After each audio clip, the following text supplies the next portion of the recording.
సత్య విషయమైన అనుభవ జ్ఞానము వారి కలుగుటకై. సత్య విషయం అంటే వాక్య విషయమైన అనుభవంతో కూడిన జ్ఞానం, అంటే ఎక్స్పీరియన్స్డ్ నాలెడ్జ్. అనుభవం కావాలి.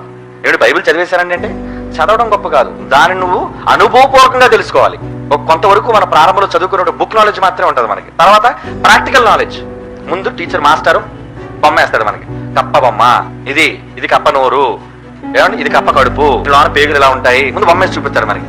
విడగొట్టి చెప్తాడు మనకి అన్ని. ఆ తర్వాత ఏం చేస్తాడు, పాఠం చెప్పిన తర్వాత ప్రాక్టికల్స్ అంటారు. ప్రాక్టికల్స్ అన్నప్పుడు ఏం చేస్తాడు, ల్యాబ్కి తీసుకెళ్తారు మనల్ని అందరినీ. బైబిల్ విషయంలో కూడా మీకు ఏముండాలి, ఇప్పుడు మీరు నేర్చుకుంటుంది ఏం జ్ఞానం, బైబిల్ జ్ఞానం. ఎలా నేర్చుకున్నారు, కేవలం నేను చెప్తున్నాను మీరు వింటున్నారు, కానీ ఇది ఓన్లీ బుక్ నాలెడ్జ్ మాత్రమే. కానీ ప్రాక్టికల్ గా మీరు నేర్చుకోవాలి.